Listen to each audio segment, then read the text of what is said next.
I'm your panelist for today's session. What we're going to cover today is essentially a simple overview of creating a digital and social media asset register for your business. Today's webinar is actually brought to you by Tech, the Executive Connection, and I'm going to give you a quick introduction to TEC very shortly. Now, we've got a few people who are just joining us late, but we're going to kick off just so we can get it completed on time. Now, if you haven't used GoToWebinar before, you will see on your screen there's a little question section. You can also raise your hand. So if you do want to ask a question, you are muted. So use the question panel to pose questions to me, or raise your hand and we can interact with you. So now, let's kick off with the webinar. We're going to aim to potentially complete this in around 30 minutes. Allow a bit of time for questions at the end if we need to. So, as mentioned before, today's webinar is brought to you by Tech, the Executive Connection. Tech is part of the global Vistage network. In fact, it is the world's leading network of chief executives and business owners. It's a mentor-based network where experienced business leaders help CEOs, general managers, business executives grow both as individuals and as business leaders. So, and you can find more information on Tech at tech.com.au.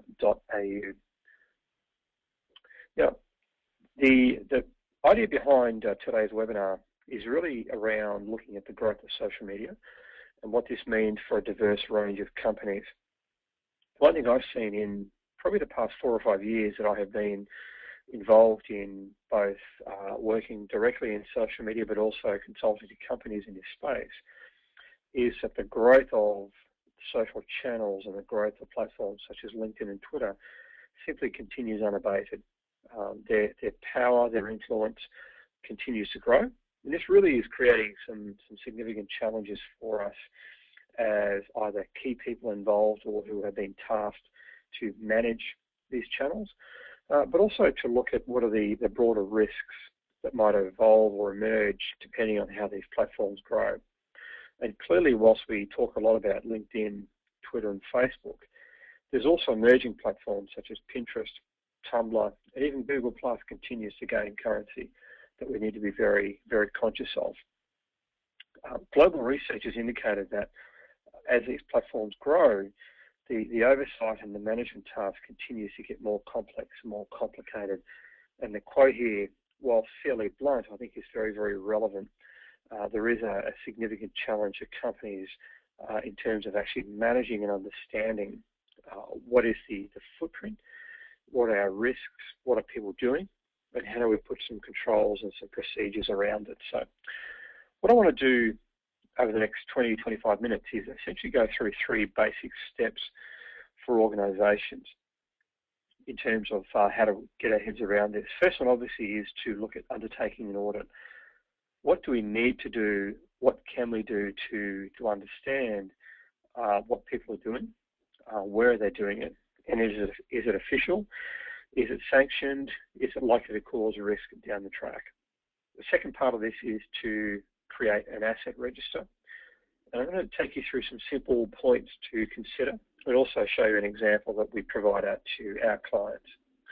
Finally, having undertaken an audit or looked at creating an asset register, unfortunately doesn't end there. The question or the challenge then is to ensure that we continue to monitor our own channels and those around us. And there are a number of key points that I'll touch on here about why we would want to do that.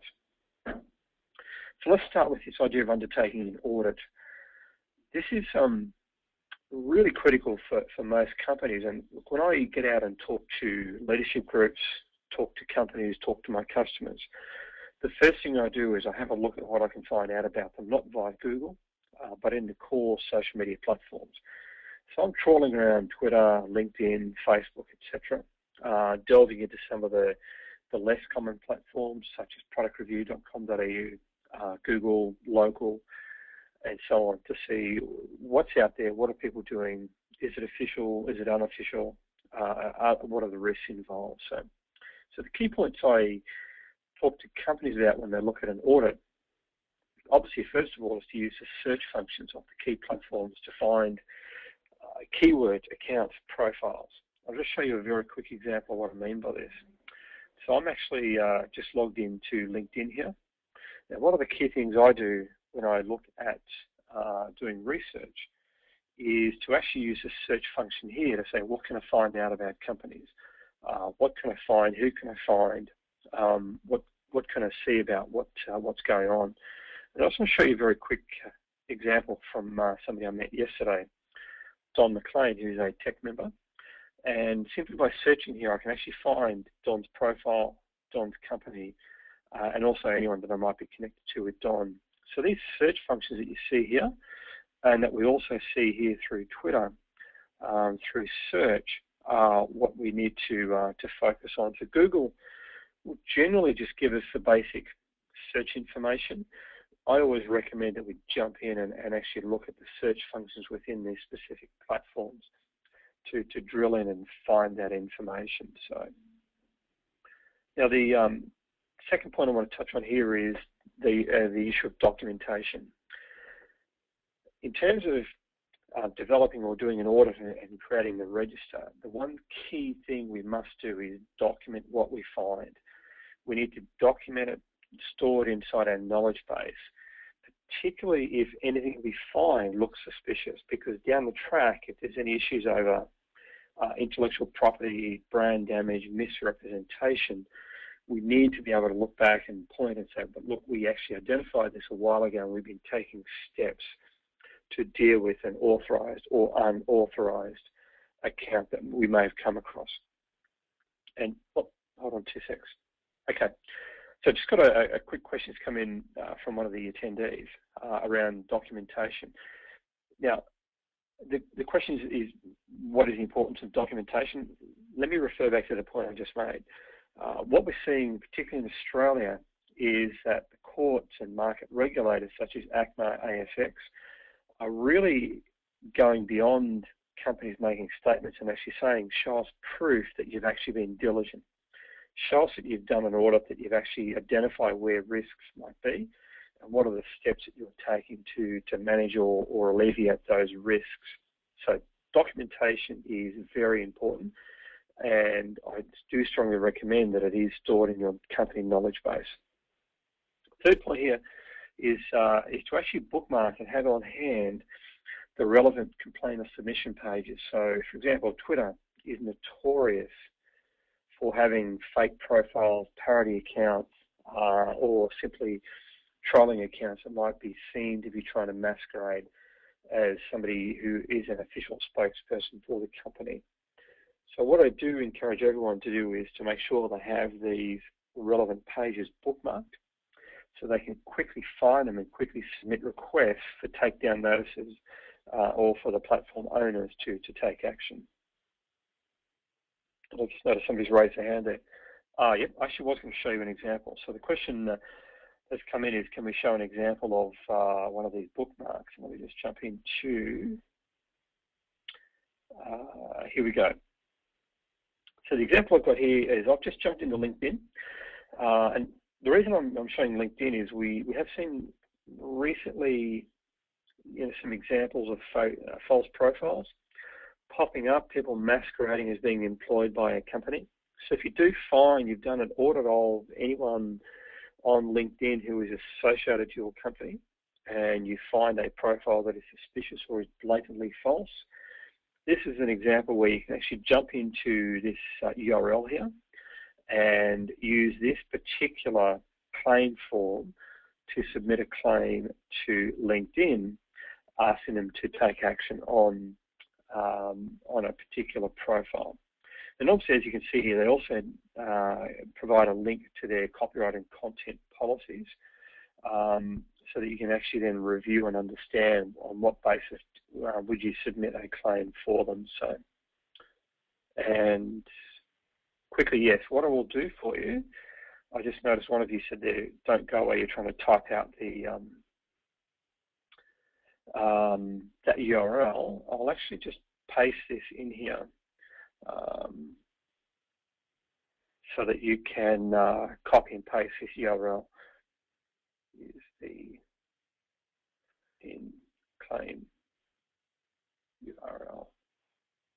Okay, So I've just sent that out to everyone. So if you want to actually grab that, just grab that URL and you'll be able to bookmark that and keep that on file. So, okay. So let me just go back to my PowerPoint. Okay. So second step, obviously, is create an asset register. This is pretty straightforward. I guess in essence, we want to take what your company probably already does in terms of physical asset register, where you may document buildings, furniture, cars, IT equipment, and really apply this type of logic into documenting and managing the assets of your digital and social media space. The key point I want to stress here is that these are assets of your organization.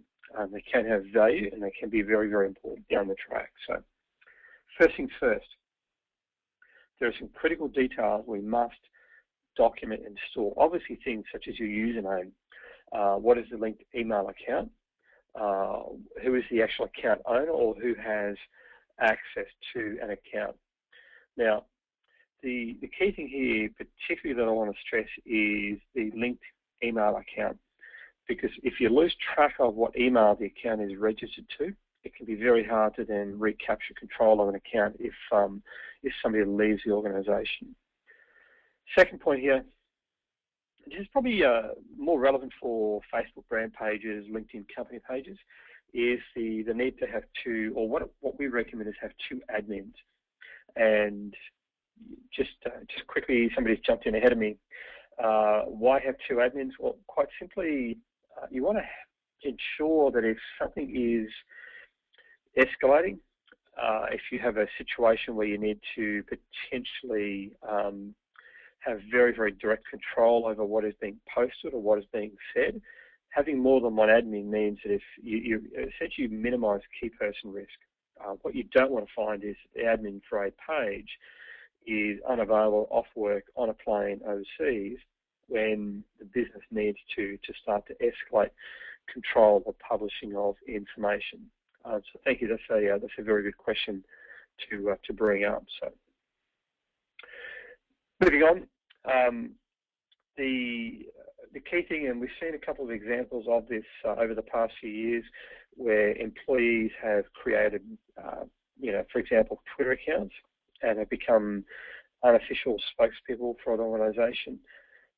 Always have very clear, very simple language over who owns specific accounts. So if you have a Twitter account that is Bob at, for example, Rod and Gun, who's providing customer support for that male fashion brand, you need to ensure that that actual Twitter account is clearly owned by the organization. So if that individual then leaves the organization, you don't lose control or lose ownership of that particular asset. The second key point on this page here obviously is relating to profile changes. We saw this recently with, I can't remember who it was, I think it was a bookstore chain here in Australia, where they were unfortunately making a number of staff redundant. One of the people who was made redundant actually had control of their Twitter and Facebook pages from memory, and simply started changing the profile and posting updates about redundancies, which was pretty much not ideal for the organization. So again, document who is authorized to make profile changes and ensure that any profile changes go through an approval process. And finally, it continues to amaze me how many people overlook this one. Make sure that that linked email account is an email account that is owned by the organization. So if you know of a Twitter account where the linked email account is to an individual's Gmail account, for example, that's a no-no. Make sure it actually goes back to an email account within your domain. So again, if you need to, you can quickly take control of an account. Now, just to show you a quick example, what you see on the screen here is something that we provide as just a very, very simple example for our clients, where we simply ask them to start nominating channels. I'm just going to show you a quick example here. So I'll say we have a channel which is Twitter. There's the username or the handle. Whoops, I forgot. We can't do the @ sign in Excel. Oops, let's try that. same thing. So we'll just do smart selling. Date created was 19th of the 4th, 2008. The linked account is, okay. And we basically just fill in this simple information, and this is essentially how we can put together a very, very simple asset list that we can then nominate. And no, I'm not typing in my password in case you are thinking, would he do that? Now, just quickly here, what I mean by feed in, feed out channels, this is pretty straightforward. So with feed in, what I mean is that I have my Twitter account is linked as a feed in from LinkedIn. So I have the option when I publish through LinkedIn to automatically feed in to my Twitter account, and also do the same with Foursquare and with a couple of other channels. So feed in is important because you want to also make sure you understand where does information come from, and conversely, where does it actually then go? So interesting. Thank you, Jody. That's actually a very good question. This is really, I guess, you need to be quite sensitive about what type of information you put here. And your question relates directly to LinkedIn. I wouldn't document account details around LinkedIn personal accounts, other than potentially or documenting who has a LinkedIn profile. But I wouldn't be trying to document what the username is, what the LinkedIn or what the linked email account is. And the reason for that is LinkedIn's kind of a bit of an outlier in that it's a personal account versus where Twitter can often just be a brand account or a semi-brand account. So when I talk about this asset register, I'm more talking about Facebook brand pages, LinkedIn company pages, Twitter accounts, anyone running a Google Plus brand page versus the personal details. So be a little bit sensitive around how you look to monitor or capture personal LinkedIn accounts. So, and I hope I've answered your question there. So, okay, just move away from that. And obviously feed out means where does information go when you publish content. So one of the popular things we see is people will often have their Facebook brand pages will automatically feed to Twitter. So in this case here, if I was documenting a Facebook page and what we're doing, I would also document that when content is published, it also feeds off to Twitter. It might feed off to a Google Plus page. It might feed off to a blog, as an example. So, okay.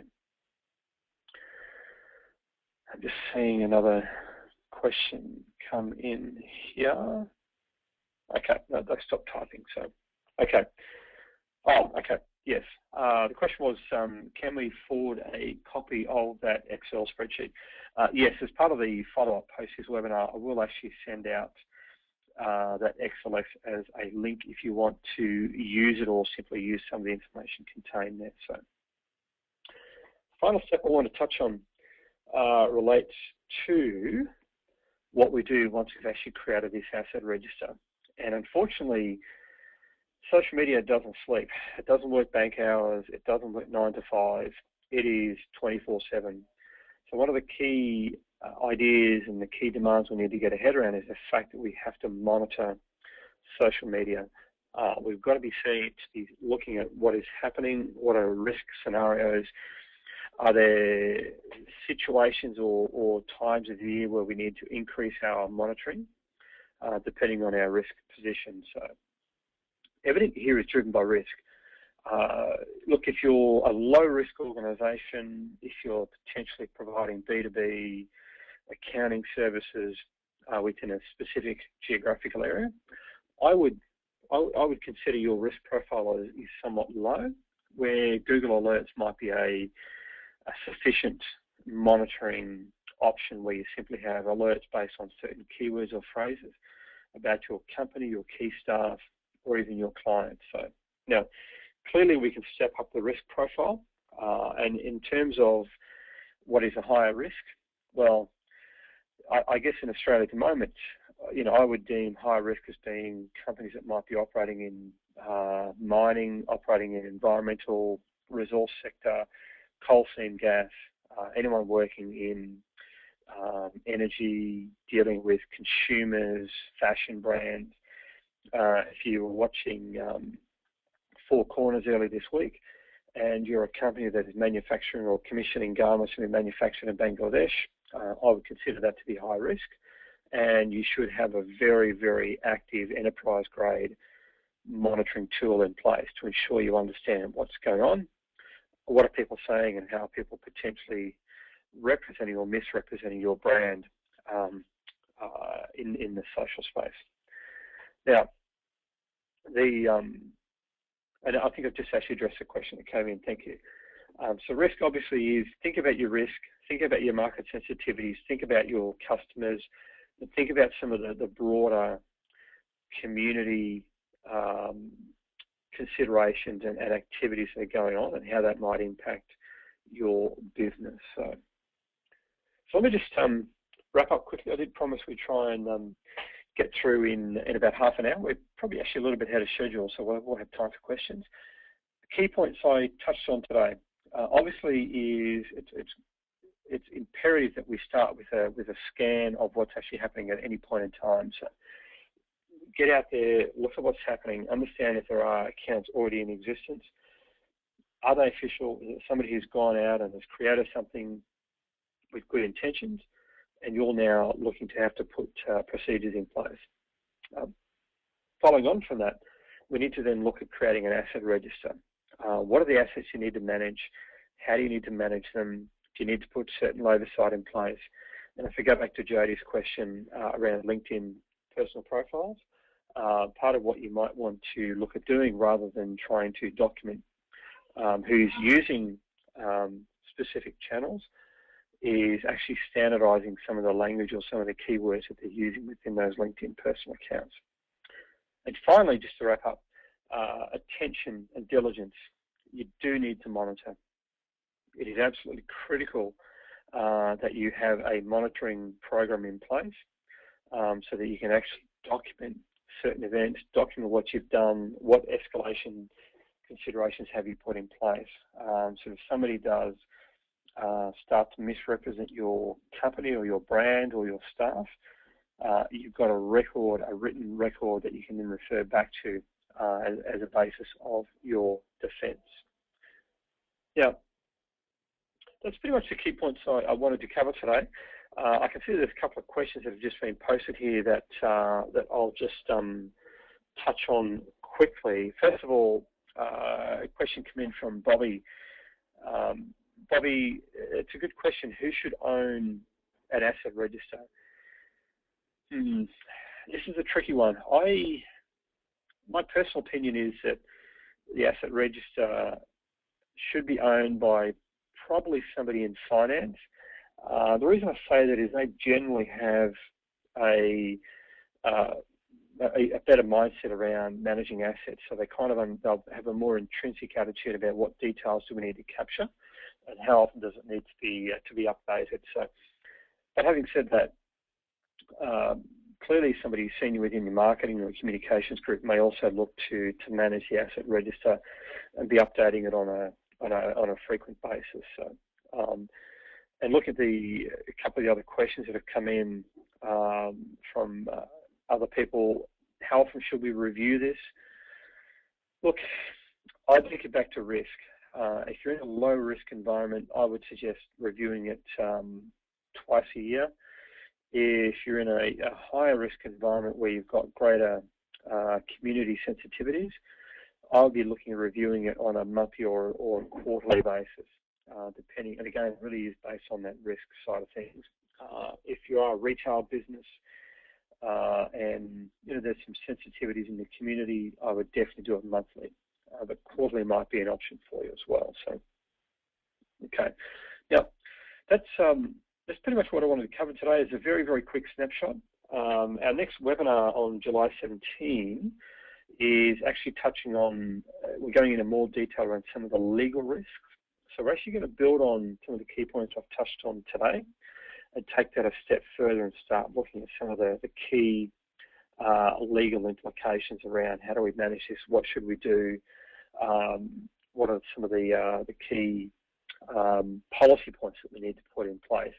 And I said that's on July 17, mid-afternoon. So, and thank you again to Tech for allowing me to host today's webinar and also for helping to promote that out and have people attending. I can see there's a couple of last questions there. I think they've been dealt with. I'll take one of those offline actually because it needs to be taken offline. But thank you very much for attending today. If you do have any follow-up questions, you'll be able to contact us through the webinar wrap-up email that you received from GoToWebinar. And if we can help further, you can either find us on Twitter. In fact, I did promise you I would tweet the link to the next webinar. And there we go. I've just tweeted that out. So you can actually find that on Twitter if you look up my Twitter account, which is @SmartSelling. So I'm going to stay on the line for a few more minutes. If you want to ask any one-on-one questions or if there's anything specific about your business, please feel free to post a question. But other than that, I will be switching off the recording, and thanks again for attending our webinar today. Cheers.